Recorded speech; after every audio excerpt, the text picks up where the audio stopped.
તમારા બધાનું ફરીથી હાર્દિક સ્વાગત કરું છું મારી ચેનલમાં। તો ચાલો આજે આપણે સોયાબીનની વડીનું શાક બનાવીએ। સોયાબીનની વડી એકદમ હેલ્ધી છે પરંતુ ટેસ્ટલેસ હોય છે। તો શાક બનાવતી વખતે જો નાની નાની બાબતનું ધ્યાન રાખશો તો શાક એકદમ ટેસ્ટી બનશે। તો મારી આ રીતે તમે શાક બનાવજો, ખૂબ જ સરસ બનશે। તો ચાલો હવે એકદમ ટેસ્ટી એવા આ શાકની રેસીપી સ્ટાર્ટ કરીએ। તો અહીંયા મેં ગેસ ઉપર એક વાસણ લીધું છે, તેની અંદર 2 ગ્લાસ જેટલું પાણી એડ કરી દેવાનું છે અને હવે પાણીને ગરમ થવા દઈશું। થોડું પાણી ગરમ થઈ ગયું છે ત્યાર પછી તેની અંદર 1 ચમચી મીઠું એડ કરી દઈશું। અડધા બેલાલ સૂકા મરચાં એડ કરવાના છે। 1 ટુકડો નાનો તજનો એડ કરી દઈશું અને ત્યાર પછી અહીંયા મેં 1 મોટી વાટકી સોયાબીનની વડી લીધી છે, મતલબ કે 1 કપ છે અને આ 1 કપ સોયાબીનની વડીમાંથી 2 વ્યક્તિને સર્વ થાય તેટલું શાક બનીને રેડી થાય છે। બરાબર મિક્સ કરી લઈશું। ત્યાર પછી અહીંયા મેં એક અડધા લીંબુનો રસ એડ કર્યો છે અને ફરીથી બરાબર મિક્સ કરી લેવાનું છે। તો ફ્રેન્ડ્સ, સોયાબીનની વડીની અંદર ટેસ્ટ આપવા માટે તમે જો પાણીમાં થોડુંક મીઠું, લીંબુ, સૂકા મરચાં અને તજ એડ કરશો તો ખૂબ જ સરસ ટેસ્ટ આવશે। હવે કૂક થવા દઈશું વડીને, મતલબ કે જ્યાં સુધી પોર્સ ખુલ્લા ન થઈ જાય ત્યાં સુધી। તો અહીંયા હવે 5 થી 6 મિનિટ જેવો સમય થઈ ગયો છે। સોયાબીનની વડી સાઇઝમાં ડબલ થઈ ગઈ છે, પોર્સ ખુલી ગયા છે અને અંદરથી પણ બરાબર કૂક થઈ ગઈ છે। આપણે આ સ્ટેજ સુધી કૂક કરી લેવાની છે।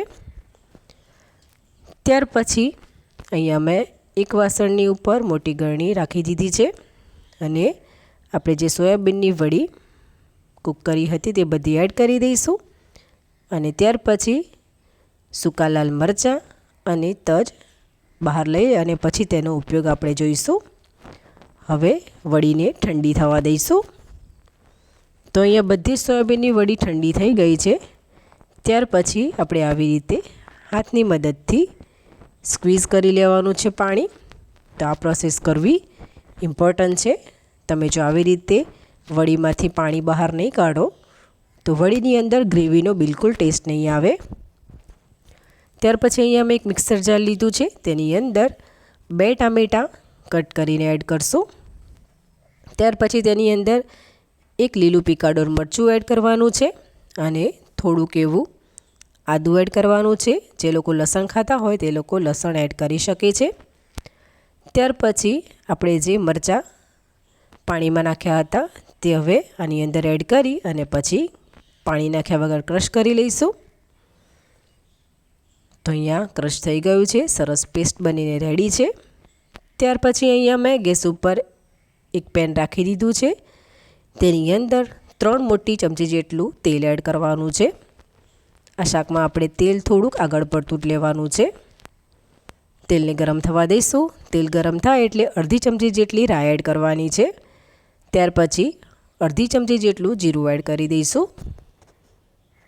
બંને સ્પ્લટર થાય ત્યાર પછી અડધું લાલ સૂકું મરચું એડ કરીશું અને 2 મરી, 1 લવિંગ અને 1 નાનો તજનો ટુકડો એડ કરશું, જેથી કરીને ખૂબ જ સરસ ફ્લેવર આવે। થોડાક એવા લીમડાના પાન એડ કરી દઈશું અને એકવાર બરાબર મિક્સ કરી લેવાનું છે, જેથી કરીને બધી જ વસ્તુ તેલમાં બરાબર સંતળાઈ જાય। ત્યાર પછી અહીંયા મેં અડધી વાટકી ઝીણા કટ કરેલા કેપ્સિકમ લીધા છે। આ બિલકુલ ઓપ્શનલ છે, પરંતુ આ રીતે કેપ્સિકમ એડ કરવાથી શાકનો ટેસ્ટ ખૂબ જ સરસ આવે છે અને જે લોકો ડુંગળી ખાતા હોય તે લોકો ડુંગળી પણ એડ કરી શકે છે। થોડા કેપ્સિકમ કૂક થઈ ગયા છે ત્યાર પછી આપણે જે ટામેટાની પેસ્ટ બનાવી હતી તે બધી અંદર એડ કરી દેવાની છે અને બરાબર મિક્સ કરી દેવાનું છે। ત્યાર પછી જારની અંદર થોડુંક પાણી એડ કરી અને પછી પેનની અંદર એડ કરી દઈશું અને ફરીથી બરાબર મિક્સ કરી લેવાનું છે। હવે આપણે થોડાક મસાલા કરી દઈશું। તેની માટે અડધી ચમચી જેટલી હળદર એડ કરવાની છે અને ત્યાર પછી મીઠું એડ કરશું. તો મીઠું આપણે લગભગ અડધી ચમચી જેટલું કરશું. આપણે વડી કૂક કરી ત્યારે પણ થોડુંક એડ કર્યું હતું, એટલે થોડુંક ઓછું કરશું. ત્યાર પછી 2 ચમચી જેટલું લાલ મરચું એડ કરીશું. મરચું તમે તમારા ટેસ્ટ અકોર્ડિંગ લઈ શકો છો. બરાબર મિક્સ કરી દેવાનું છે અને 1 ચમચી ધાણા જીરું એડ કરી દઈશું. ફરીથી બરાબર મિક્સ કરી દેવાનું છે. હવે આપણે ગ્રેવીને કૂક કરવાની છે, માટે કવર કરી લઈશું અને ગ્રેવીને કૂક કરી લઈશું. તો અહીંયા લગભગ 2 થી 3 મિનિટ જેવો સમય થઈ ગયો છે. તમે જોઈ શકો છો તેલ એકદમ પરફેક્ટ રીતે છૂટું પડી ગયું છે અને ગ્રેવી પણ આપણી દાણા દાણા જેવી દેખાઈ રહી છે, મતલબ કે પરફેક્ટ કૂક થઈ ગઈ છે. ત્યાર પછી હવે કન્સિસ્ટન્સી એડજસ્ટ કરવા આપણે લગભગ અડધા કપ જેટલું અંદર પાણી એડ કરી દઈશું અને બરાબર મિક્સ કરી લેવાનું છે. ત્યાર પછી અહીંયા મેં અડધી વાટકી દહીં લીધું હતું અને તેની અંદર 1 ચમચી બેસન એડ કરી અને બરાબર મિક્સ કરી લીધું હતું. તે ગ્રેવીમાં એડ કરી દઈશું અને બરાબર મિક્સ કરી લેવાનું છે. આ રીતે ગ્રેવીમાં પાણી એડ કરી અને પછી દહીં એડ કરશું, જેથી કરીને દહીં બિલકુલ ફાટે નહીં. અને દહીંમાં 1 ચમચી જેટલું બેસન એડ કર્યું છે, જેથી કરીને ગ્રેવી પણ આપણી થોડીક ઘટ બનશે. આ રીતે કન્ટિન્યુઅસ હલાવતા રહીશું અને ગ્રેવીમાં બોઇલ આવવા દઈશું. તો અહીંયા સરસ ગ્રેવી ઉકળી ગઈ છે, તમે જોઈ શકો છો. ત્યાર પછી આપણે જે સોયાબીનની વડી સ્ક્વીઝ કરીને રાખી હતી તે બધી તેની અંદર એડ કરી દેવાની છે અને હવે બરાબર મિક્સ કરી લઈશું. જો તમે સોયાબીનની વડીમાંથી વધારાનું પાણી નહીં કાઢો તો તે ગ્રેવી બિલકુલ એબ્ઝોર્બ નહીં કરે, મતલબ કે ગ્રેવીનો અંદર બિલકુલ ટેસ્ટ નહીં આવે. તો એ વાતનું ખાસ ધ્યાન રાખશું. મિક્સ થઈ ગયું છે. હવે કવર કરી અને તેને કૂક થવા દઈશું. તો અહીંયા લગભગ 3 થી 4 મિનિટ થઈ ગઈ છે. મિક્સ કરી લઈશું ખોલીને.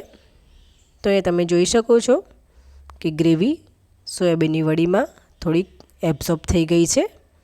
હવે શાકને ટેસ્ટી બનાવવા 1/4 ટીસ્પૂન જેટલો અંદર ગરમ મસાલો એડ કરીશું અને થોડીક એવી કસૂરી મેથી એડ કરવાની છે અને ફરીથી બરાબર મિક્સ કરી લેવાનું છે.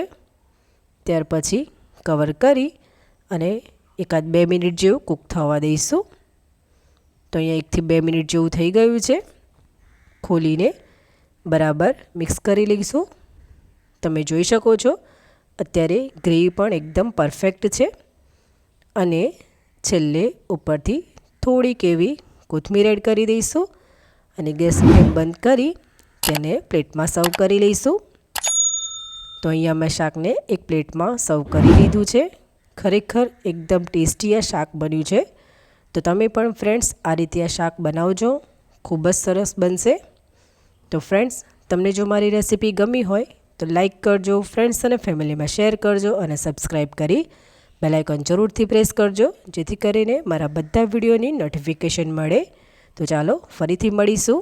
ત્યાં સુધી આવજો.